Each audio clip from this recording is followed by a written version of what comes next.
তোমার ধারে যারা সংসারকে এভাবে হেয় করে, সাধারণ মানুষকে ঘৃণা করে, আমার কাছে বলো দেখি সেই ধর্ম দিয়ে জগতের কল্যাণ হতে পারে নাকি? মানুষ এই জগতে কি চায়? সবার ভালোবাসা চায়, টাকা পয়সা চায়। মনে করুন ধারণা, তাহলে মানুষকে ঘৃণা করে কোনোদিন প্রেম হতে পারে না। মুখে প্রেম প্রেম করো, মূলত প্রেম তোমাদের মধ্যে মেলে না। পরিষ্কার কথা। এই জন্য পিতামাতা গাছের গোড়া, হরি গাছের ফল, গোড়া রেখে তোমরা কেন আগায় ঢালো জল? তোমরা সবাই আগায় জল ঢালো, গাছের গোড়ায় যাও না। হরিচাঁদ ঠাকুর হলেন যিনি গাছের গোড়া দেখিয়ে দিয়েছেন তিনি। তোমাদের কোনো চিন্তা নাই, কথা ধরো, বাবা মাকে সেবা যত্ন করো, তার মধ্যে তোমরা পাবে হরি ক্ষীরোদ সাই, একদম পরিষ্কার। আর যদি বাবা মাকে ভজনা না করো, যতই হরিচাঁদের পূজা করো, হরিচাঁদ দিয়ে তোমাদের কোনো কাজ হবে না। পরিষ্কার। তাহলে কি বলবো, তোমার ধারে দেখো একটু শাস্ত্র পড়ে এরকম পরিষ্কার কোথাও পাবা না। তাহলে তিনি কি করেছেন? কুসংস্কার নাই, ছোঁয়াছুঁই নাই। এখানে কি না, অদীক্ষিত হাতের কি জল কুকুরের প্রস্রাবের সমান। আচ্ছা বলুন তো, আমার ধারে একটা মানুষের হাতের জল পশুর প্রস্রাবের সমান হতে পারে? এই জন্য দেখবেন এই মতুয়া যারা সবার হাতের খেতে পারে, তারা সবার বাড়ি যায়, তারা যায় না? মতুয়া গোসাইরা বলে নাকি তুমি দীক্ষিত কিনা, তোমার রাতের রান্না করলে আমি খাবো না বলে? কিন্তু তুমি তো খাও না অন্যের রাতের রান্না, কেন? ওরে আমার আচার্য, করে বেড়াও সব কুসংস্কার কার্য, আবার কি দেখাতে চাও? আদর্শ। কি বলবো তোমার ধারে? তাহলে এই ছোঁয়াছুঁই ব্যবচার দিয়ে ছেড়ে যদি কেউ নামের প্রেমে মাতোয়ারা হতে পারে, একমাত্র হরিনামের ভিতর দিয়ে জীবন চলে যাবে মহাশয়। আমি করি বর্ণনা, সবই তার, আমিও তার, এই ভাবনা ছাড়া অন্য ভাবনা হবে না। পরিষ্কার। তাহলে এই যে হরিচাঁদ ঠাকুর হলেন যিনি, তার চরিত্র এই যে অমৃতময়, এইটাই দেখিয়ে দিয়ে গেছেন তিনি। এই যে হরিচাঁদ চরিত্র সুধা প্রেমেরও ভান্ডার, আদি অন্ত নাহি যার কলিতে প্রচার, এই দুটো লাইন লিখে দিয়েই যদি হরিলীলামৃতের কিছু না লিখতো, কিছু লেখা লাগতো না। এই দুটো লাইনের ভিতরে সমস্ত হরিলীলামৃতের সবকিছু বিরাজ করে। যদি কেউ ধরতে পারে, এর মধ্যে দিয়ে সব সমাধান পাওয়া যায়। এইবার ডাক দিয়ে বলছে, ওই যে সূক্ষ্ম সনাতন ধর্ম কাকে বলা হয়? মানবকুলে আসিয়ে যশবন্ত সুত হয়ে জন্ম নিল সফলা নাগরী, জানাইল গুড়াগম্ব সূক্ষ্ম সনাতন ধর্ম এ জগৎ ভরি। তাহলে এই যে যশবন্ত সুত হয়ে এসে সবাইকে ভালোবেসে সূক্ষ্ম সনাতন ধর্ম কি দিল, এটা একটু জানবার বিষয়। দেখো, সূক্ষ্ম সনাতন ধর্ম বলে কারে বলি আমি তোমার ধারে, এইটা না জানলে পরে বোঝা যাবে না মহাশয়। আপনাদিকের আছে জানা, এই যে হরপ্পা মহেঞ্জোদড়ো যে আমাদের ধর্ম ছিল, সেইটাই সূক্ষ্ম সনাতন ছিল। বর্তমানে সনাতনের নামে যে বিভেদ তৈরি হচ্ছে, এইটা সনাতন ধর্ম না। আমাদের দেশ হচ্ছে মাতৃতান্ত্রিক, পুরুষতান্ত্রিক নয়। এই জন্য রাখাল দাস বন্দ্যোপাধ্যায় হলেন যিনি ওই খনন কার্য করে দেখিয়ে দিয়েছিলেন তিনি, যে সেই আমাদের ভারতবর্ষ যেটা আমাদের মূল আদর্শ, সেইটা কিন্তু আমাদের মাতৃকেন্দ্রিক ছিল মহাশয়, মাতৃতান্ত্রিক। সেখানে জাতাজাতি ছিল না, কারোর প্রতি কারোর ছলনা ছিল না, একসঙ্গে সবাই চাষ করত, একসঙ্গে বাস করত, সকল কিছু এক জায়গায় রাখত মহাশয়। কি বলবো, সবার ধারে সবাই যাতে একসঙ্গে মিশতে পারে, এই ভেদাভেদ ছিল না আমাদের মধ্যে কোনো সবাই। ইহাকে ধম্ম বলা হয়, সনাতন ধম্ম। এই যে আমরা গ্রামে গায়ে শুনতাম না, ঠাকুরদা ঠাকুমাদের কাছে যা জানে ধম্মে জানে। ধম্ম মানে কি? আদর্শ জীবন যাপন তৈরি করা, কিভাবে মানব সেবা করতে পারে, কেমন করে সে তপস্যা করে নিজেকে তৈরি করতে পারে, তাহাকে ধম্ম বলা হয়। এই ধর্ম তারপরে সেইটা অপভ্রংশের ধর্মেতে পরিণত হয়েছে মহাশয়। তাহলে কি বলবো সবার ধারে, তাহলে সূক্ষ্ম সনাতন ধর্ম বলে কারে? যার ভিতরে কোনো কলুষতা থাকবে না মহাশয়। ওই যে যদেকাং নিষ্কলং ব্রহ্ম বোমাতীতং নিরঞ্জনম, এই যে সেই যে আসল যে জিনিস, তার কোনো কলঙ্ক নাই। কিন্তু কি বলবো সবার কাছে, কিছু পণ্ডিত ধর্মটাকে এমন ভাবে ব্যবহার করেছে, আজকে কলুষিত হয়ে গেছে, মানুষকে ঘৃণা করছে মহাশয়। আমি করি বর্ণনা, এই জন্য এর মধ্যে থেকে পবিত্রতা রক্ষা করা সম্ভব না। তাই হরিচাঁদ ঠাকুর হলেন যিনি নিজেকে বললেন কি বললেন তিনি সত্যবাদী জিতেন্দ্রিয় হইবেক যেই, না থাকুক তার ক্রিয়াকর্ম হরিতুল্য সেই। অর্থাৎ এই ইন্দ্রিয়কে জয় করতে হবে। কাণ্ড বড় চমৎকার। যেরকম আমাদের ভিতরে 10টা ইন্দ্রিয় আছে, 5টা জ্ঞানেন্দ্রিয় আর 5টা কর্মেন্দ্রিয়। হস্ত পদ গুহ্য লিঙ্গ বাক, চক্ষু নাসিকা কর্ণ জিহ্বা ত্বক। কি বলবো, সবার ধারে এই 10টা ইন্দ্রিয়কে যদি কেউ জয় করতে পারে তাহলে কিন্তু ইন্দ্রিয়ের পিছনে ছুটবে না কদাচন। আর আমাদের যে ষড়রিপু, এই ষড়রিপুকে জয় করবে যখন। ষড়রিপু মানে কি? কাম, ক্রোধ, লোভ, মোহ, মদ, মৎসর্য, এই 6টার কাজ আশ্চর্য। যদি কেউ কামকে কন্ট্রোল করতে না পারে সে কিন্তু তখন ওই সমস্ত ব্যভিচারী করে। এই আমার মনে পড়ে গেছে, বর্তমান মতুয়াদের মধ্যে একদল টেংরি জাতীয় গোসাই বেরিয়েছে। হরিবল হরিবল জয় তারক জয় বলবে, আর শিষ্য বানাইয়ে সেই মাইয়ে বিয়ে করে তারপরে চলবে। এদের যেখানে পাবেন ঝাঁটা জুটো দিয়ে মারবেন। ওরে বাবারে, ঠেলা কি কথায় কথায় বলি সব দীক্ষা দিয়ে বেড়াচ্ছে। মতুয়া ধর্মে কিন্তু দীক্ষা নেই, আছে ধরা মরা। ভক্ত কার? হরিচাঁদের ভক্ত, গুরুচাঁদের ভক্ত। এরা কয় আমার ভক্ত। বোঝেন, যে গোসাই বলবে আমার ভক্ত, তাহলে বুঝবেন সে নিজের স্বার্থে আসক্ত, সে হরিচাঁদের ভক্ত না। হরিচাঁদের যদি ভক্ত হয়, না আমার ভক্ত, আমার ছেলে মেয়ে, এটা বলবে না কোনো সময়। বলবে কোন গোসাই বলবে না আমি এদেরকে ধরে এনেছি, বলবে সব ঠাকুরের ভক্ত, ঠাকুর আমাকে যে কাজ করতে পাঠিয়েছে তাই করার চেষ্টা করেছি মাত্র, তাই বলবে না। তাহলে যে বলবে আমার ছেলে মেয়ে আমি দীক্ষা দিছি, ওরে আমার নাপিতরে, না নাপিতের চাইতেও খারাপ। এই গল্প আর একটা মনে পড়ে গেছে, কইনি না? মানে 3 বন্ধু চুরি করেছে, চুরি করে এমন চুরি ডাকাতি করেছে ফাঁসি হয়ে গেছে। এখন 2 জনের ফাঁসি হয়ে গেছে আর 1 জনের বাকি আছে। সে হচ্ছে ওই কি সুঙ্গ বলে না জানো, নরসুন্দর। নরসুন্দর এই আবার শিখাইয়ে দিছে, আমাদের সুন্দর করে উনি। এখন ও করে ভাবো না, আমাদের সবাই 16 সুঙ্গ কয়, তা মরেই তো যাব দুনিয়ায়, ফাঁসির অর্ডার হয়ে গেছে, তা সুঙ্গ একটা না খাটাইয়ে তো যাব না, দেখি সুঙ্গ খাটাইয়ে কোনো কাজ হয় কিনা। এখন দেখবেন যাদের ফাঁসির অর্ডার হয়, জেলার সাহেব গিয়ে তার কাছে জিজ্ঞেস করে তোমার আছে কোনো অভিপ্রায়, মানে কোনো ইচ্ছা আছে কিনা, খাদ্য খাবার খাবে, কোথাও একটু ঘুরতে যাবে, গান শুনবে। তোকে গিয়ে জিজ্ঞেস করেছে ভাই তোমার তো আগামী 14 তারিখে ফাঁসি, তা তোমার এখন সবচাইতে কিসের শখ বেশি, কি তোমার মনে খেতে চায়, দেখতে চায়, এইটা একটু বলো আমায়। বলছে দেখেন আমার খাওয়ারও কোনো দরকার নাই আর যাওয়ারও কোনো দরকার নাই, কিন্তু আমি একটা বিদ্যা শিখেছিলাম এমন, সেই বিদ্যা আমি একটু রাজা মশাইকে শিখাইয়ে যেতে চাই। কই কি বিদ্যা? আমি এমন একটা বিদ্যা শিখেছি যে সোনার বীজ জমিতে ছড়াইয়ে দেবে, সোনার গাছ হবে, আর তাতে সোনায় দেশ ভরে যাবে, দেশে আর কোনো অভাব থাকবে না, সব সোনা সোনা হয়ে যাবে। এখন উনি গিয়ে রাজারে সেই খবর দিয়েছে, এই কথা মানো, ওইটারে তাড়াতাড়ি আনো।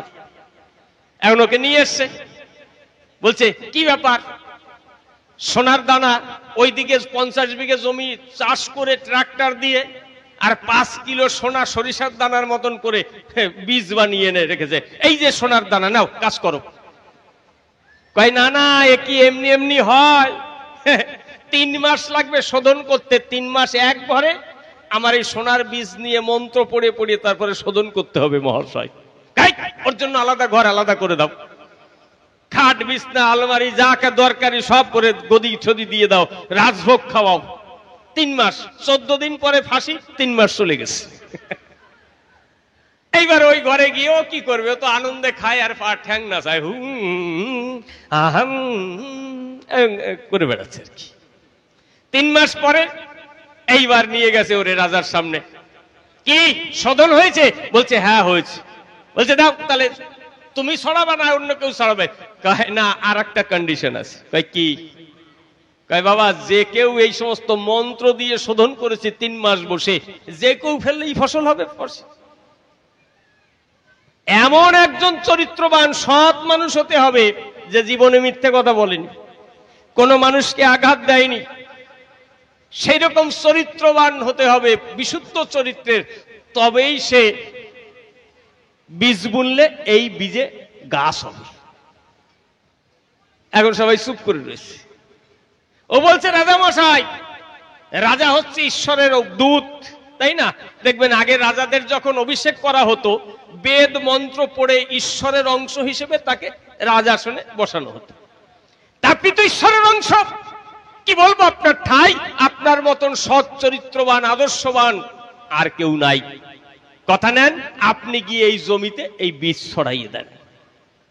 রাজা করে বর্ণনা, বাবা আমিও মাঝে মধ্যে রাজ্য চালাই তো, মিথ্যে কথা বলি, আমার দ্বারাই হবে না। তাহলে আপনার যে প্রধানমন্ত্রীর উপযুক্ত তো সবাই হয় না, তাহলে উনি আদর্শ চরিত্রবান হবে, তাহলে ওনাকে বলেন, উনি ছড়াইয়ে দেবে। প্রধানমন্ত্রী হলেন যিনি, হাত জোর করে বলছেন তিনি, কি বলবো ভাই, ওই জায়গায় যাওয়ার মতন ক্যাপাসিটি আমারও নাই। আমি এমনি সরকারি কর্মচারী, মাঝে মধ্যে চুরি চাচরামি না করে পারিস। তাহলে ওই যে আপনার সভা পণ্ডিত, ও তো করে জগতের হিত, ওই যে পুরোহিত আর কি, আপনার রাজ পুরোহিত, কথা নেন, তাহলে ওনার উপরে দায়িত্ব দেন। ব্রাহ্মণ ঠাকুর, 9 গুণে ব্রাহ্মণ, নিশ্চয়ই তিনি করতে পারবে এই, তাহলে দেন ওনাকে। পুরোহিত ডাক দিয়ে কয়, বাবা আমার দ্বারাও সম্ভব নয়। কেন? তাই মাঝে মধ্যে আমি ঠাকুর ঘরে যেতাম, মাকে না বলে নকুলদানা সন্দেশ চুরি করে খেতাম, আমিও পরিশুদ্ধ নয়। তাহলে আপনার ওই যে কুলগুরু আছে, যে আপনারা দীক্ষা দিয়েছে, ওই গুরুদেব নিশ্চয়ই পরিশুদ্ধ হবে, ওনারা ডাকেন। গুরুদেব করে বর্ণনা, বাবা সংসারে থাকি, সব সময় কি সবকিছু রাখি, আমার মধ্যেও মাঝে মধ্যে একটু মিথ্যে ঠিকতে বেরিয়ে যায়, আমার দ্বারাও হবে না। ওই চোর ডাক দিয়ে কয়, রাজা মশাই আপনি বিচার করে দেখুন, আপনি চোর, আপনার মন্ত্রী চোর, আপনার পণ্ডিত চোর, আপনার গুরু চোর, খালি ফাঁসি হবে মোর। সবাই চোর, খালি ফাঁসি হবে মোর। বসে শুনুন জ্ঞানী দল, যেই সবাই রে চোর দেখাই দিল, সঙ্গে সঙ্গে ওর ফাঁসির আদেশ মুকুব হয়ে গেল। কি বলবো সবার কাছে, এই জন্য সবার মধ্যেই কিছু কিছু আছে, যদি বিচার করা যায় তাহলে ধরা পড়ে সেই সময়। যাক, এইবার গান গাই। গানের মধ্যে, কারণ একজন এসে বলেছে মাঝে মধ্যে গান গাবেন আর সুরে সুরে কথা বলবেন, তাহলে দেখবেন তার মধ্যে দিয়ে তত্ত্ব পাওয়া যাবে নিশ্চয়।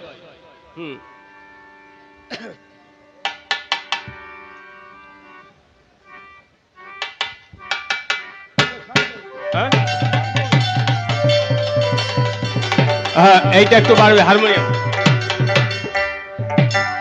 হরি বল। আমি কথা বলার সময় তো ভালোই শুনতে পাচ্ছি, কিন্তু যে গান ধরি সেই আর কিছু শুনি না। আপনারা শুনতে পাচ্ছেন তো? ওই যা আছে ঠিক আছে, আর ই করো না। হ্যাঁ হ্যাঁ,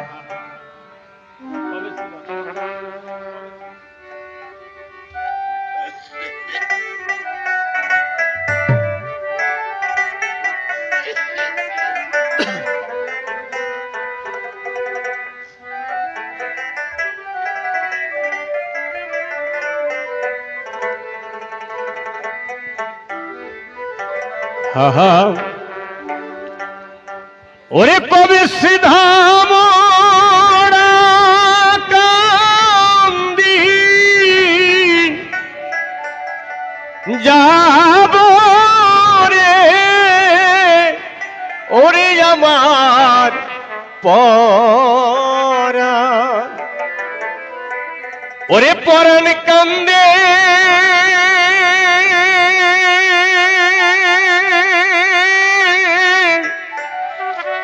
হরি হরিচাঁদ বলে, কবে শ্রীধাম যাব আমার আলে হরি চাঁদ ওরে, ও সে যে দিন দরদি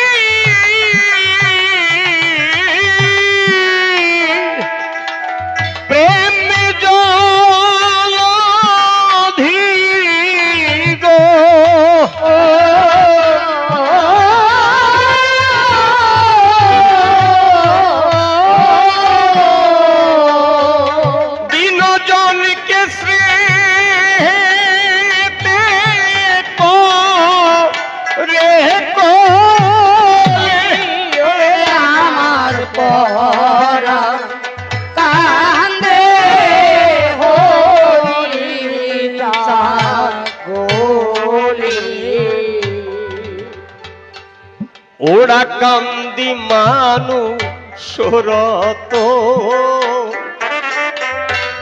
কর মন সেই মানুষের যতন বান্ধব নাই কেউ তাহারি মতো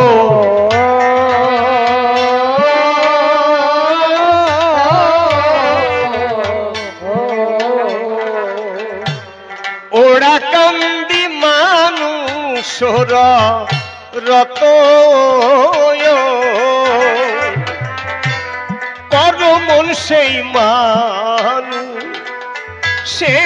যতন বান্ধব নাই কেউ তাহারি মতো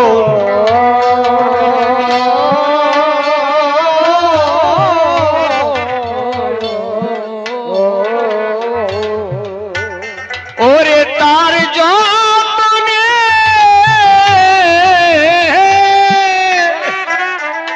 মিলবে রতন গো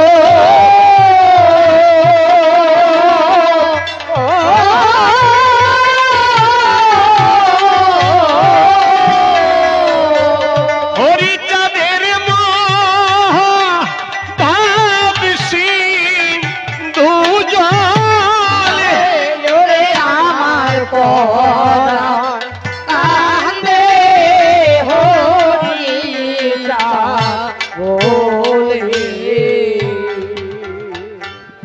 দেখো পাগল বিজয় সরকার এই গানখানি লিখেছেন। তিনি বলছেন কি, ওরা কান্দি মানুষ রতন কর মন সেই মানুষের যতন বান্ধব নাই কেউ তাহারই মতো। কারণ তুমি বললে মহাপ্রভু এসে হরিনাম দিয়েছিল, ঠিক কথা। কেন দিয়েছিলেন? আমি সারা ভারতবর্ষের আলোচনা করছি না, শুধু বাংলা টাকা বুঝেন। চৈতন্য মহাপ্রভু যখন জন্ম নিয়েছিলেন নদিয়ায়, তখন নদিয়াতে বড় বড় মঠ মন্দির ছিল। সেখানে একমাত্র ব্রাহ্মণ কায়স্থ ছাড়া কেউ যেতে পারত না, আর বদ্যি। এই যে আজকে নমশূদ্র, পণ্ড, ক্ষত্রিয়, তেলি, মালি, রাজবংশী, ভুইমালি, এরা কোনোদিন মন্দির প্রাঙ্গণে যেতে পারত না।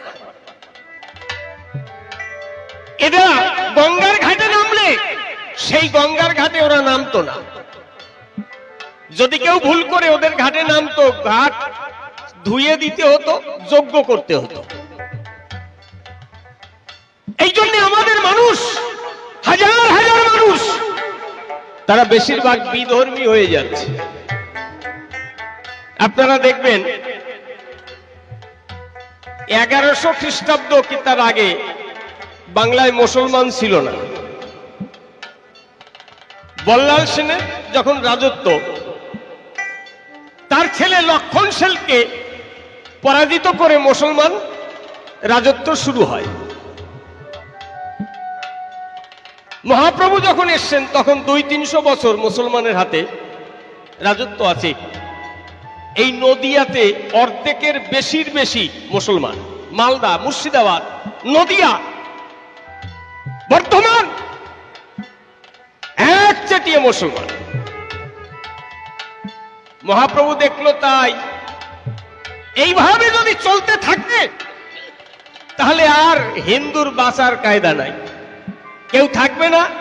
পরে খালি নামে হিন্দু থাকবে, চিড়িয়াখানায় গিয়ে খোঁজা লাগবে। তিনি বললেন বর্তনা, তোমরা ধর্ম করবে, ভগবানকে ডাকবে, মন্দিরে যাওয়া লাগবে না। কথা ধরো, আমরা রাস্তায় নেমে হরিনাম করব, রাস্তায় তোমরা হরিবল হরিবল হরিবল হরিবল হরিবল। তিনি এই জন্য হরিনামের দল গড়িয়ে রাস্তায় রাস্তায় হরিনাম করেছিলেন, কোন মন্দিরে ঢুকতে দেয়নি। আরো একটা খাঁটি কথা শুনে রাখেন, মহাপ্রভু এই সবাইকে নিয়ে, যারা তেলি, মালি, অচ্ছিত, জেলে, তাদেরকে নিয়ে হরিনাম করে ঘুরে বেড়ায় বলে কাজীর কাছে গিয়ে ওই টিকিয়ালিরা গিয়ে মহাপ্রভুর বিরুদ্ধে নালিশ জানিয়েছিল। ওই যে আছে না মলাই কাজী, হরিনাম করা নিষিদ্ধ করেছিল। নিত্যানন্দ হরিদাস যখন নাম করতে বেরিয়েছিল, খোল ঠোল ভেঙে বলেছিল আর হরিনাম করতে পারবে না। মহাপ্রভু গিয়ে কাজীর সঙ্গে দরবার করে তারপরে আবার হরিনাম চালু করেছিল। মহাপ্রভুর বিরুদ্ধে কারা গিয়ে নালিশ করেছিল? কাজীর কাছে। মুসলমানরা নালিশ করেনি, করেছিল ওই টিকিয়ালারা, যারা চাইতো যে তারাই একমাত্র এই সমাজে মাথা আর সবাই তাদের দাস। এখান থেকে হয়েছে সর্বনাশ। কারণ কি বলবো, সবার কাছে শাস্ত্রের মধ্যে অনেক কুকথা লেখা আছে, মানুষের মধ্যে বিভেদ তৈরি করে দিয়েছে। মহাপ্রভু সেখান থেকে আমাদের ঠেকিয়েছিল। তিনি বলেছিলেন, তোমাদের কিচ্ছু লাগবে না, একমাত্র হরিনাম করো। হরিনাম করে বাহু তুলে যদি তোমরা বেড়াও দলে দলে, তাতেই তোমাদের পূর্ণ হবে। হরিচাঁদ ঠাকুর এসে বলেছে তাই, ওই বেদ বিধি যজ্ঞ মন্ত্র তন্ত্র কোনো কিছুর দরকার নাই। সেই যে সূক্ষ্ম সনাতন ধর্ম, সাম্যবাদ, যাদের মধ্যে কোনো বিভেদ নেই, সমস্ত মানুষকে এক করে সবার উপরে মানুষ সত্য, তাহার উপরে নাই। এই মানব প্রেম, মানুষে আসিয়া মানুষে মিশিয়া করিল মানব লীলে।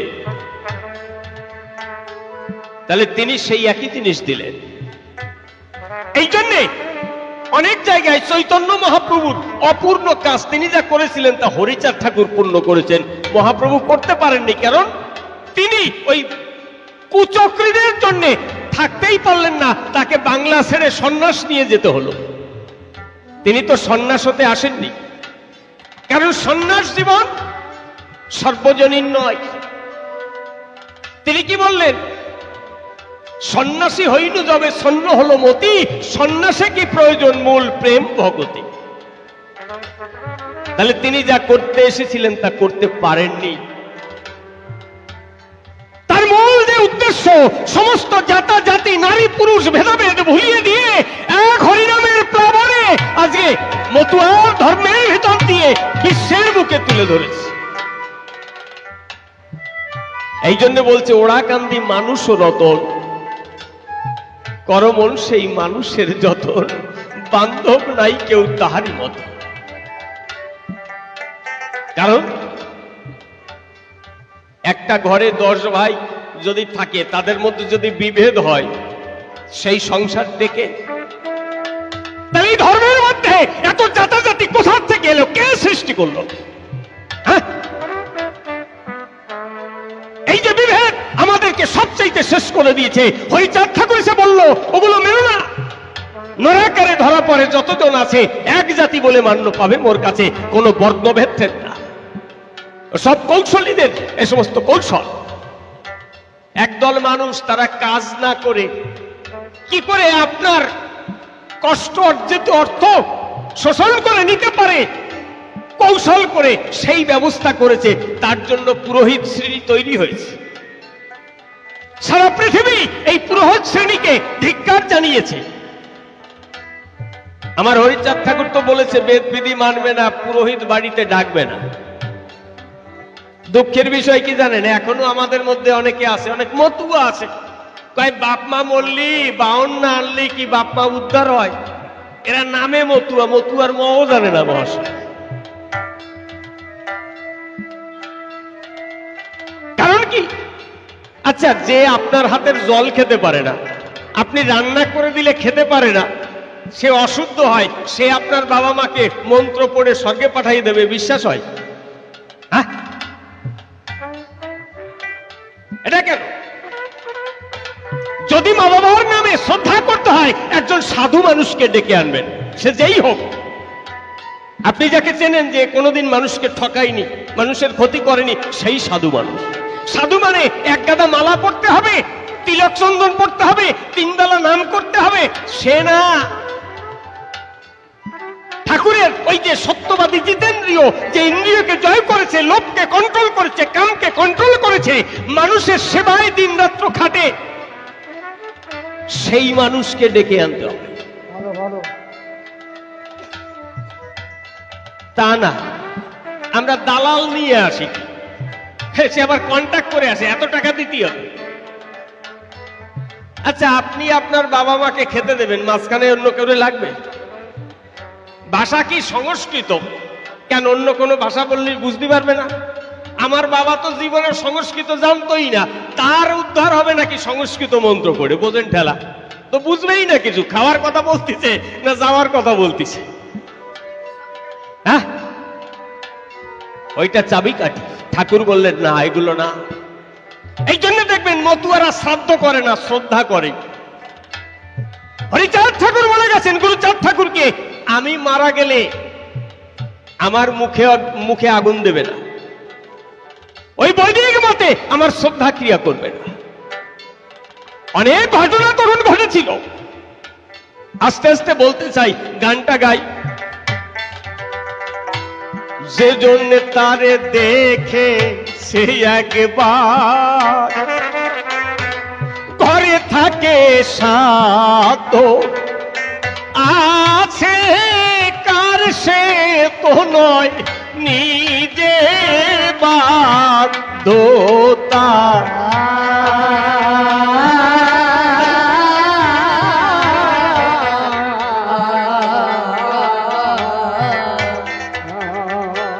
যে জন্য তারে দেখে সে একেবারে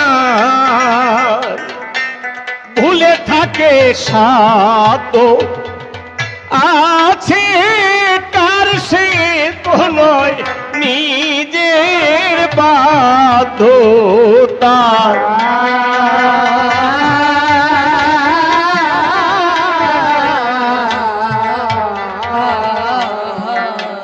হরিচাঁদের পরে দিয়ে সব ভার গো,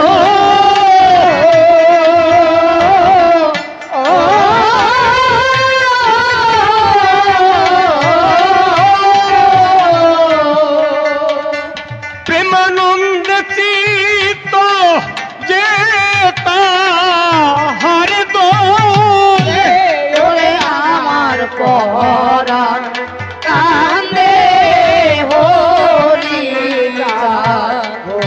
ওরে। কাকু, তুমি তো হরি ঠাকুরকে দেখোনি। যদি একবার দর্শন করতে তাহলে বুঝতে পারতে। আমি তো দেখেছি, কিন্তু আমি তখন বুঝতে পারিনি। ওই দেখাটাই আমার সার হয়েছে। তাকে যে একবার দেখেছে সে তার কাছ থেকে আর দূরে যেতে পারে না।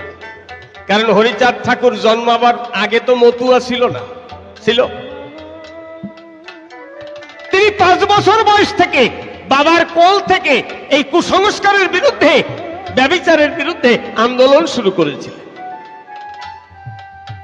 তিনি দেখতেন তার বাবার গুরুদেব তাদের বাড়িতে যেতেন, কিন্তু তারা কাপড়টা নিয়ে আলাদা রান্না করে খাওয়ার পর তাদের উচ্ছিষ্ট তার বাবা মা খেতেন। ঠাকুর করলেন বর্ণনা, এটা হতে পারে না, গুরু মানে তো বাবা। আপনারা গুরুদেবকে বাবা বলেন না? তা আমি তো তার সন্তান, তাহলে আমার হাতের ছোঁয়া খেতে পারবে না কেন? আমাদের ঘর, আমাদের বাড়ি, চাল ডাল তরি তরকারি যা কিছু খাওয়ার জন্য দরকারি সব আমরা জোগাড় করে দেব, আর ওনরা এসে একটুখানি রান্না করে শেষে খাবে, আর খাওয়ার পরে যা উচ্ছিষ্ট রেখে যাবে তাই নাকি প্রসাদ হিসেবে খেতে হবে। হরিচাঁদ ঠাকুর কি করতেন? ওই টোপলা টুপলি নিয়ে ওরা আসতো, যে রান্না করে দরজা দিয়ে খেত, তাদের ওই টোপলা টুপলি নিয়ে খালে বিলে ফেলে দিতেন। হরিচাঁদের কর্ম দেখে পিতা দেয় দণ্ড, কেঁদে বলে হরিচাঁদ বৈরাগীরা ভণ্ড, ওই যাদের ডাকে নিয়ে আসতিস ওরা ভণ্ড, ও আমাদের বাড়ি যেন আসে না। বুঝতে পারছেন? তখন 5 বছর দেখবেন বিদ্রোহী বালক হরিচাঁদ হরিলীলাম দিতে আছে না? তাহলে তখন থেকে আস্তে আস্তে যখন বড় হয়ে হয়েছে, তার বন্ধু বান্ধব জুটেছে, তারা গিয়ে কি করেছে, যেখানে ভরে পড়তো, কুসংস্কার মানুষকে ঠকাতো, সেখানে গিয়ে তাদেরকে শিক্ষা দিয়ে খাঁটি পথে নিয়ে আসতো।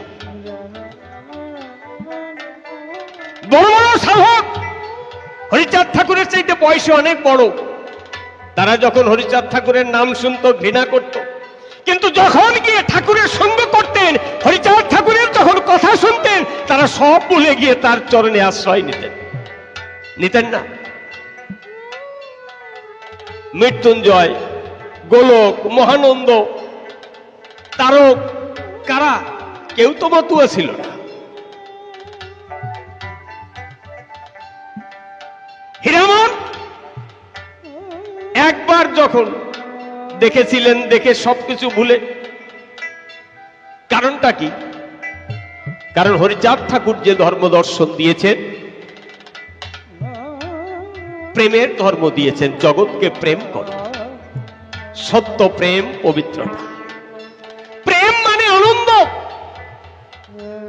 জীবনে যার থাকে না মন্দ, একমাত্র সেই জানতে পারে কাকে বলে আনন্দ। তাই কবি বলছেন, আহা কলির জীবে দিতে পারের পর, ওরা কান্দির সহজ সরল মত পথের পরে হরি চাঁদের রথ।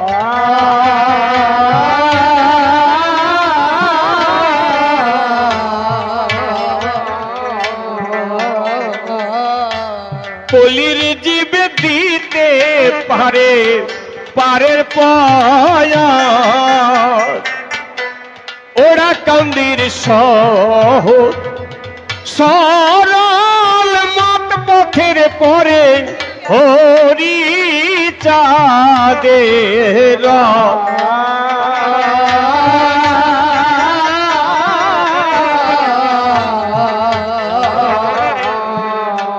রথে উঠল মৃত্যু, জয় দশরথ গো,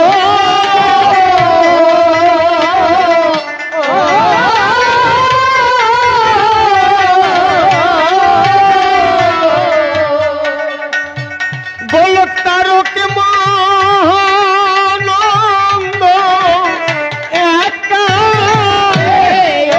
আমার পরাণ কান্দে হরি চাঁদ ভোরে। এই কলির জীবে দিতে পারেন পথ, সঠিক পথ বলছে ওরা কান্দির সহজ সরল মত। সহজ সরল কি? তিনি কি বলেছেন? করিবেগার হস্ত ধর্ম লয়ে নিজ নারী, গৃহে থেকে নেশি বান প্রস্তি ব্রহ্মচারী। তুমি এই সংসারের থেকেই তুমি বানপ্রস্থী হতে পারো, তুমি ব্রহ্মচারী হতে পারো, তুমি সন্ন্যাসী হতে পারো, তোমাকে এখান থেকে বাইরে যাওয়া লাগবে না। অর্থাৎ এটা কঠিন কিন্তু সহজ বলেছেন, কিন্তু কঠিন কাজ। বাবা আপনার ঘরে খাবার থাকবে না, আপনি 1 সপ্তাহ 10 দিন না খাইয়ে থাকবেন, তাই না? খাবার নেই, কিন্তু খাবার আপনার সামনে থাকবে, আপনি খাবেন না। খাবার আপনার সামনে থাকবে, আপনি খাবেন না, সেটাই হচ্ছে কঠিন সাধনা। অর্থাৎ নারী পুরুষ এক জায়গায় থাকবে, কিন্তু ইন্দ্রিয়ের খোরাক জোগাবার জন্য অস্বাভাবিক ভাবে মেলামেশা করবে না, এটাই সাধনা। নিজেকে সামলে রাখবে। কি বাবা, কিরকম বলে? আগুনের ধারে ঘি থাকলে না গলে পারে না, হ্যাঁ গলতে পারে, কিন্তু শিশির মুখ যদি ভালো করে আটকানো থাকে তাহলে আর পড়ার ভয় থাকে না। এই জন্য বলছে মাসে 1 বছরে 12, আরো যে যত কমাইয়ে পারো। যেজন রক্ষা করে পিতৃধন, সেই সে ভাবে বাপের বেটা বিচক্ষণ। অশ্বিনী গোসাইয়ের গান আছে না? অর্থাৎ কি ব্যভিচারী হয় না, বীর্যবান হও, সত্যবাদী হও, পরোপকারী হও, জগৎকে প্রেম করো, জগতের সেবায় নিজেকে আত্মবলিদান করো, তবেই জগতের কল্যাণ হবে। আর সবার ভালোর মধ্যে দিয়ে তুমিও ভালো থাকবে। আমরা কি করি না, এই যারা সাধন ভজন করে নিজের মুক্তির জন্য করে, সংসারে অশান্তি, এই জগৎ ভালো না বলে জঙ্গলে গিয়ে তারা তো আত্মকেন্দ্রিক সাধক, খালি নিজের মঙ্গল চায়, জগতের মঙ্গল চায় না। আর যারা জগতের মঙ্গল চায় তারা নিজের মঙ্গল চায় না। এই জগতের মঙ্গলের মধ্যে দিয়ে নিজের মঙ্গল হয়। কি বাবা, আপনি আপনার পয়সা আছে বলে গ্রামে স্কুল নেই, আপনার ছেলেটাকে একটা গাড়ি ভাড়া করে 10,000 টাকা করে 10 দিন, মানে 10 কিলোমিটার দূরে স্কুলে পাঠালেন, শিক্ষিত করলেন, পাড়ার লোক সব মূর্খ থাকলো, এতে আপনার ডেভেলপ হবে না। কারণ মিশবে কাদের সাথে? এদের সাথে মিশবে। আর আপনার ছেলেটার পিছনে 10,000 টাকা খরচা না করে একটা পাঠশালা তৈরি করে আর 10টা বাচ্চাকে আপনি লেখাপড়া শেখান, দেখবেন ওই আপনার একটা ছেলে না, ওই পাড়ার সমস্ত ছেলে মেয়ে শিক্ষিত হবে। কোনটা লাভ? নিজের একটা বাচ্চাকে শিক্ষিত করা না পাড়ার গ্রামের 10টা বাচ্চাকে মানুষ করা? কোনটা মানুষের কাজ? হ্যাঁ, এই জায়গাগুলো যদি রক্ষা করে তাহলে দেখা যায় কি কাজ করেছে চরাচর। তাই বলছে, হ্যাঁ, যে জন্য তারে পারে ঢাকিতে, সে কি পারে গৃহে থাকিতে, জল ঝরে তার যুগল আখিতে।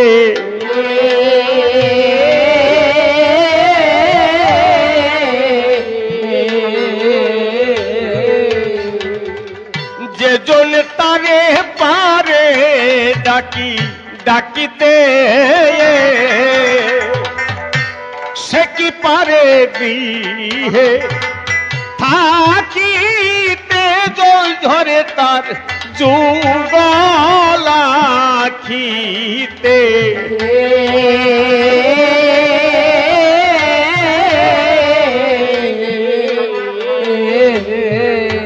পাগল বিজয় বলে দিন থাকিতে,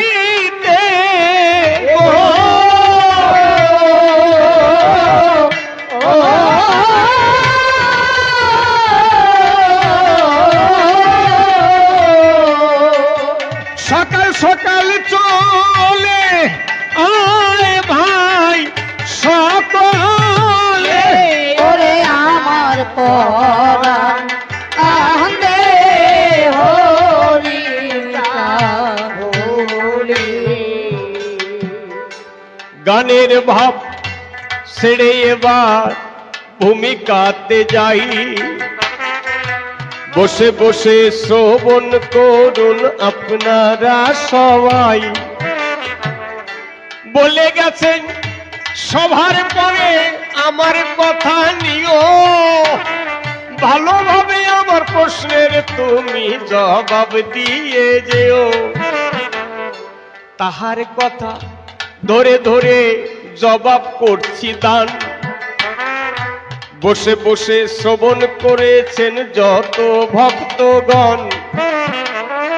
হরি ঠাকুর এমন কিবা সম্পদ দিয়ে গেল, বিশ্ববাসী আছে ওই যে তাহার জন্যে ভালো। দেখো হরি ঠাকুরের যে আদর্শ, যে পরামর্শ, একবার যদি কেউ ডুব দিতে পারে কোনো কলুষতা থাকে না তার ভিতরে।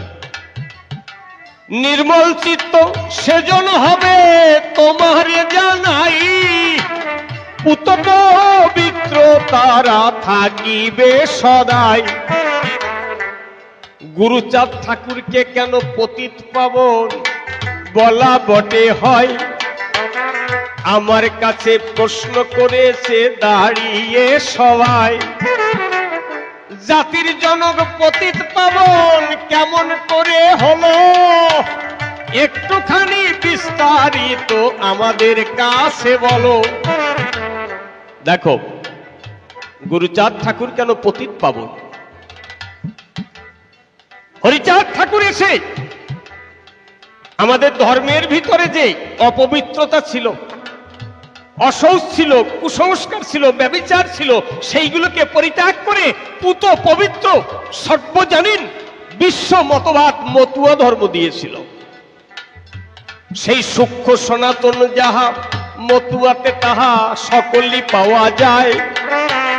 প্রেমানন্দে সবাই মিলে হরি হরি গায়। নারী পুরুষ একত্রে হরি নাম যে করে, প্রেমানন্দে একে অপরের পায়ে তারা পড়ে। মতুয়াদের মধ্যে আছে না, নারী পুরুষ যখন হরিনাম করে একে অপরের পায়ের ধুলি নেয়, আছে না? কিন্তু বৈদিকতা নিয়ে যারা চলে তারা কোন স্বামী মানে কোন পুরুষ কোন স্ত্রী লোকের পায়ের ধুলো মাথায় নিতে পারে? পারে না। কারণ কি? ওখানে বলছে নারী মানে নরকের দ্বার, নারী হচ্ছে পুরুষের দাসী। খবরদার নারীর সঙ্গে করোনা মেশামেশি। কোন একজন বলেছে কামিনী কাঞ্চন ত্যাগ করো। কামিনী মানে নারী, কাঞ্চন মানে পয়সা করি, অর্থ। আচ্ছা আপনারা বলেন তো, যে ঠাকুর বলেছে তার ভক্তরা কোটি কোটি টাকার মালিক, সুন্দরী সুন্দরী বউ ঘরে, তারা ঠাকুরের বাণী মানে? কেউ মানে না, কিন্তু ব্যাখ্যা করে। তাহলে কামিনী কাঞ্চন দোষ নয়। গুরুচাঁদ ঠাকুর বলছে কামিনী কাঞ্চন বলো কিসে গুণহীন, ধর্মপথে উবে যদি পালো চিরদিন। কামিনী কাঞ্চন তো খারাপ না। এখন আপনার টাকা আছে, আপনি টাকা দিয়ে যদি গুন্ডা পোষেন আর মদ খান, তাহলে তো সে টাকায় কাজ হবে না। কিন্তু আপনার টাকা দিয়ে যদি আপনি সাধারণ মানুষ যারা ছেলে মেয়েকে লেখাপড়া শেখাতে পারছে না তাদের যদি লেখাপড়া শেখান, কার মেয়ের বিয়ে হচ্ছে না তাকে যদি বিয়ে দেন, কে চিকিৎসা করতে পারছে না তাকে যদি সহযোগিতা করেন, আচ্ছা এই কাজ করার টাকা দিয়ে এটা কি খারাপ কাজ? তাহলে এই অর্থ দিয়ে যদি সাধারণ মানুষের সেবা করা হয়, তাতে জানি মহাপুণ্য এই জগতে হয়।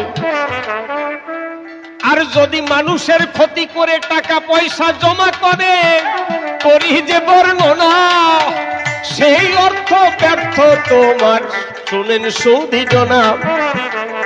তাহলে অর্থ অনর্থের মূল না বাবা, অর্থ পরমার্থ এনে দেয় যদি সেই অর্থ সঠিকভাবে ব্যবহার করা যায়, তাহলে অর্থের তো দোষ না। আচ্ছা আগুন, আগুন না থাকলে তো কেউ বাঁচবে না। আমাদের শরীরেও আগুন আছে, তাপমাত্রা কমে গেলে মানুষ বাঁচে, আবার বেড়ে গেলেও বাঁচে না। আগুন দিয়ে আমরা ভাত রান্না করে খাই, আবার সেই আগুন যদি ঘরে ধরিয়ে দেওয়া হয় ঘর পুড়ে যায়, তাহলে দোষ কি আগুনের না ব্যবহারের? দোষ হচ্ছে ব্যবহারের। তেমনি অর্থ খারাপ না, কিন্তু তার ব্যবহার না জানলে তবে খারাপ হয়। তেমনি নারীও খারাপ না, কারণ নারী হচ্ছে বিশ্ব জননী। ঠাকুর বললেন নারী নরকের দ্বার হবে কেন? নারী তো আমাদের মা। নারী ছাড়া এই জগতে আসা তো যায় না। মায়ের মতন এই জগতে কেউ আপন হয় না। মা হচ্ছে সর্বশ্রেষ্ঠ বলি সবার ধারে। এই মাকে এই জগতে যারাই অপমান করে, আসতে এই মাকে যদি অপমান করা হয়, যদি নরকের দ্বার বলা হয়, তাহলে সেটা কোনোদিন ধর্ম হয়? হয় না। একটা কথা বলি আমি, সভ্য সবার ঠাই, বসে বসে শ্রবণ করুন আপনারা সবাই। মায়ের চাইতে বান্ধবে কেহ গো, এই জগতে নয়। তারে কি খারাপ বলে কেহ দুনিয়া, তাহলে মা হচ্ছে সর্বশ্রেষ্ঠ। তাদের যদি বলা হয় কামিনী কাঞ্চন থেকে দূরে থাকো, তাহলে ঈশ্বর ভগবান খালি পুরুষ ছিলেন নাকি? নারীরা মানুষ না? হ্যাঁ, তাহলে ঠাকুর কি বললেন? সমাজে পুরুষ পাইবে যে অধিকার, নারীও পাইবে সমান করিলে বিচার। কারণ আমরা যারা পুরুষ, আমরা দেশ বিদেশে ঘুরে ঘুরে অর্থ করি ঘরে নিয়ে যাই, আর আমার ঘরের গৃহিণী সে দিন রাত গাধার মতন খাটনি খেটে, তার পায়ের বিশ্রাম নেই। মায়েদের কাজের কোনো হিসেব আছে? সবার আগে ঘুম থেকে উঠবে, সারাদিন খাটবে, আবার সবাই ঘুমিয়ে পড়লে তারপরে সে ঘুমাতে যাবে। স্বামীর কাছে স্ত্রী, সন্তানের কাছে মা, তার শ্বশুর শাশুড়ির কাছে বৌমা, দেওরের কাছে বৌদি, ননদের কাছে বৌদি, কত রকমের একই মানুষের কত ভূমিকা। সকলের যন্ত্রণা সহ্য করে নারী যে কর্ম করে সংসারে, এটা পুরুষের পক্ষে করা সম্ভব নয়। সেই নারী নরকের দ্বার। আমি শুধু চিন্তা করি যারা লিখেছে তাদের হাত খসে গেল না কেন? যারা ব্যাখ্যা করে নারী ত্যাগ করো, তাদের জিহ্বা খসে যায় না কেন? তারা কি নারীর পেটে জন্মায়নি? মায়ের গর্ভে জন্মায়নি? তাহলে মাকে যারা এত অপমান করতে পারে, মায়ের সম্পর্কে এত খারাপ কথা যারা বলতে পারে, তারা সাধু হতে পারে? তারা ধার্মিক হতে পারে? পারে না। নোংরা মানুষ তারা। তাই আমার হরিচাঁদ ঠাকুর নারী পুরুষ, হিন্দু মুসলমান বৌদ্ধ খ্রিস্টান ইহুদি পারসি সবকিছু তুলে দিয়ে এক মানব ধর্ম দিয়ে হরিবল হরিবল বলে সব মাতোয়ারা হয়ে যাবে। তাই ওরাকান্দিতে দেখবেন মন্দিরে প্রবেশ করলে জিজ্ঞেস করে না তুমি কোন ধর্মের লোক। করে? ঠাকুরনগরে করে? কোন মতুয়ার মন্দিরে করে না। কিন্তু অনেক মন্দির আছে, মুসলমান তো দূরের কথা, খ্রিস্টান তো দূরের কথা, আপনার গলায় পইতে আছে কিনা তাই দেখে তারপরে ঢুকতে দেবে। অনেক মন্দির এখনো আছে যেখানে নারীর প্রবেশ অধিকার নেই। আমরা কাগজে দেখি মাঝে মধ্যে, আছে না? ও হরি আচার্য, এ সমস্ত কি কার্য? এই জন্যে মতুয়া ধর্ম একমাত্র সর্বশ্রেষ্ঠ, কারণ মানুষকে সম্মান দিয়েছে। এইভাবে পুত পবিত্র ধর্ম দর্শন হরিচাঁদ ঠাকুর দেয়, গুরুচাঁদকে শিক্ষা দিল শোনন মহাশয়। গুরুচাঁদ ঠাকুরকে বললেন, বাবা আমি ধর্মের মধ্যে যত কুটিলতা, যত ভেজাল ছিল, আমি সেগুলোকে সাফ করে পরিষ্কার পুত পবিত্র ধর্ম দিয়েছি, কিন্তু তোমাকে একটা দায়িত্ব দিয়ে যাই। এই যে প্রান্তিক মানুষ, শ্রমজীবী মানুষ, কৃষিজীবী মানুষ, আমাদের অন্নদাতা, ভয়দাতা সমস্ত মানুষ, এদের ভিতরে সততার অভাব নেই, চোখের জলের অভাব নেই, ভাবের অভাব নেই, ভক্তির অভাব নেই, কর্মের অভাব নেই। কিন্তু এদের কিছু কৌশলী মানুষ শিক্ষা থেকে বঞ্চিত করে রেখেছে। এদেরকে স্কুলে যেতে দেওয়া হয় না, হাজার হাজার বছর ধরে এরা অন্ধকারে পড়ে আছে, তাই এরা মাথা তুলে দাঁড়াতে পারছে না। আচ্ছা বলো তো আমার দ্বারে, এই যে সাধারণ মানুষ, এদের জন্য শিক্ষার ব্যবস্থা কে করেছে? চরাচরে কেউ করেছে? শাস্ত্র পড়ে দেখুন, সেই শাস্ত্রে এই সংসারের কি করে উন্নতি হবে তা লেখা নেই। প্রত্যেকটা শাস্ত্রে লেখা আছে দেবদ্বিজে যার অটুট ভক্তি সেই শ্রেষ্ঠ ভক্ত। কোথাও লেখা নেই একজন সাধারণ মানুষ তিনি জ্ঞানে গুণে উন্নত হয়ে কেমন করে উচ্চ স্থানে পৌঁছে যাবে, তার কোনো রাস্তা বলা নেই। আছে? বলেছে স্বধর্ম আচরণ করো। স্বধর্ম মানে ব্রাহ্মণের ধর্ম আর একটা, ক্ষত্রিয়ের আলাদা, বৈশ্যের আলাদা, আর শূদ্রের ধর্ম হচ্ছে ওই তিন বর্ণের সেবা করা।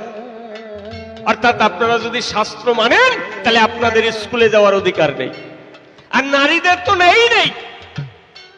হরিচাঁদ ঠাকুর বললেন, গুরুচাঁদ তোমার উপরে দায়িত্ব দিয়ে গেলাম, তুমি এই অধঃপতিত সমাজকে লেখাপড়া শিখিয়ে মানুষের মতন মানুষ তৈরি করে যাবে। কারণ কি, গুরুচাঁদ ঠাকুরের 1846 সালে জন্ম হয়েছিল। 5-6 বছর যখন বয়স তাহার হলো, হরিচাঁদ ঠাকুর ডেকে বলে, গুরুচাঁদ বাবা কি বলবো তোমার ঠাই, লেখাপড়া তোমাকে আমি শেখাতে যে চাই। বাবা তোমাকে লেখাপড়া শেখাতে চাই। গুরুচাঁদ ঠাকুর বলছে আমিও তো তাই চাই। দশরথের বাড়িতে পাঠিয়েছিল, সেখানে কিছু বর্ণমালা শিক্ষা করেছি। পরে যখন পাঠশালায় নিয়ে গেল, সেই পাঠশালা থেকে গুরুচাঁদকে ফিরিয়ে দিল। তোমরা চন্ডাল, ছোট জাত, তোমাদের লেখাপড়ার অধিকার নাই। হরিচাঁদ ঠাকুর গুরুচাঁদ ঠাকুরের হাতটি ধরে যখন ফিরে আসে, ডাক দিয়ে জিজ্ঞাসিল ঠাকুরের পাশে। হরিচাঁদ ঠাকুরকে জিজ্ঞাসা করছে গুরুচাঁদ ঠাকুর, বাবা ও বাবা, তাহলে আমার কি লেখাপড়া হবে না? হরিচাঁদ ঠাকুর বলছেন তুমি দুঃখ করো না, মনে আছে ভাবো, আমি যেমন করে হোক তোমাকে লেখাপড়া আমি শেখাবোই শেখাবো। তাহলে কি হিন্দুর স্কুলে গুরুচাঁদ ঠাকুরের জায়গা হলো না? ওরাকান্দির পাশে মুসলমানের মক্তবে আমার গুরুচাঁদ ঠাকুরকে ভর্তি করল। সেখানে মাইনর পাস করেছিল। শুনলে কেমন লাগে? কেউ যদি দেখাতে পারেন যে 1852 সালের আগে আমাদের সমাজের ভিতরে লেখাপড়ার কেহই শিখেছিল, আপনার সাথে আমার কিন্তু চ্যালেঞ্জ বটে রইল যে কেউ 1852 সালের আগে আমাদের নমশূদ্র, তেলি, মালি, পণ্ড এদের মধ্যে কেউ 8 পাস করেছিল? দেখাতে পারবেন না, ইতিহাসে নেই। যখন সে মক্তবে পড়াশোনা করেছিল, মক্তবেতে পড়াশোনা মাইনর পাশও করে, তাহার পরে চলে এলো যখন আবার ঘরে ইংরেজি শেখার জন্যে, যখন আবার নিয়ে যায়, আবার তখন গুরুচাঁদকে ফিরাইয়ে দেয়। হরিচাঁদ ঠাকুর বললেন, বাবা আমি তো তোমাকে আর পারলাম না, তবে তুমি ঘরে বসে সবকিছু পরিকল্পনা করো, তোমাকে আমি সবকিছু সহযোগিতা করছি।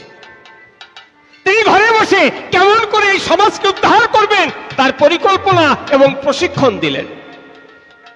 বাবার সাথে ঘুরে ঘুরে সমস্ত জায়গায় ভক্ত মহলে গিয়ে সব পরিচিতি লাভ করলেন। হরিচাঁদ ঠাকুর দেখিয়ে দিলেন, এই যে গুরুচাঁদের ভিতরে আমি থাকবো, তোরা তোদের আমার অপূর্ণ যত কাজ সব এর মধ্যে পাবি। হাতে ধরে প্রশিক্ষণ গুরুচাঁদে দেয়, তখন থেকে লোকহিতে কর্ম যে করায়। এটা আমি বানিয়ে বলছি না, গুরুচাঁদ ঠাকুর বলেছেন, মোর পিতা হরিচাঁদ বলে গেছে মোরে এই স্বজাতিরে বিদ্যা শিক্ষা দিতে ঘরে ঘরে। তখন থেকে তিনি ঘুরে ঘুরে এই সমাজটাকে চিনলেন এবং জানলেন। তাই তার কথা কি, ছেলে মেয়ে দেবে শিক্ষা, দরকার হলে করবে ভিক্ষা, বলি সবার ঠাই, ভিক্ষা করে কীর্তন করতে তিনি বলেন নাই। খাও বা না খাও তাতে কোনো দুঃখ নাই, ছেলে মেয়েকে শিক্ষা দাও এই আমি চাই। বাঁচি কিংবা মরি তাতে কোনো দুঃখ নাই, গ্রামে গ্রামে পাঠশালা করে যেতে চাই। বিদ্যা যদি পাও কাহারে ডরাও, কার দ্বারে চাও ভিক্ষা। রাজশক্তি পাবে বেদনা গুছিবে, কালে হবে সে পরীক্ষা। তাহলে এই যে তিনি বিদ্যা, কারণ বিদ্যা হচ্ছে সর্বশ্রেষ্ঠ অস্ত্র। অসির চাইতে মসির ক্ষমতা বেশি, বললি সবার ধারে। তাই গুরুচাঁদ গেলেন লেখা পড়ার ব্যবস্থা করে। আজকে আমাদের মধ্যে আইএ বিএ এমএ পাস করেছে, পিএইচডি ডক্টরেট যে হয়, সবই কিন্তু হয়েছে বাবা গুরুচাঁদের দয়ায়। আইপিএস আইএস ডাক্তার ইঞ্জিনিয়ার কত কিছু পাই, এমনি এমনি এই সমাজে তৈরি যে হয় নাই। কারণ আপনারা দেখবেন একমাত্র গুরুচাঁদ ঠাকুর ছাড়া এই শিক্ষার কথা আর কোন মহাপুরুষ কেউ বলেনি। বলেছে তারা সবাই বলছে মরার পরে স্বর্গে যাবে, সেখানে গিয়ে ভালো থাকবে। কিন্তু কবি কি বলছে, কোথায় স্বর্গ কোথায় নরক, কে বলে তা বহুদূর। এই মানুষের মাঝে এই স্বর্গ নরক, মানুষ এই সুরাসুর। আলাদা কোন স্বর্গ নরক জগতে যে নাই, পরিষ্কার করে তোমারে বুঝাইলাম তাই। গুরুচাঁদ ঠাকুর কি করলেন, শুধু মানুষকে বলে ক্ষান্ত দিলেন না। 1880 সালে ওরাকান্দিতে প্রথম পাঠশালা তৈরি করলেন। কিন্তু সেই পাঠশালায় পড়াবে কে? শিক্ষক তো আর নাই, কাদের ডেকে লেখা পড়া শেখাবে যে তাই। তাহলে আমাদের তো কেউ লেখাপড়া জানে না, শিখাবে কি করে? ওই যারা আমাদের ঘৃণা করে তাদের নিয়ে এলেন ধরে, তারা মাসে মাসে মাইনে নেয় কিন্তু পড়াশোনা শেখায় না। কেন শেখায় না? কারণ আমাদের ছেলে মেয়েদের স্পর্শ লাগলে তারা অপবিত্র হয়ে যায়। এর কথা মনে পড়ে, একটা কথা মনে পড়েছে একে দেখে। এই আমি উত্তম হয়ে বলছি, এই যে আমার সাথে ট্রেনার বাজাচ্ছে, ওর নাম হচ্ছে সঞ্জিত মল্লিক।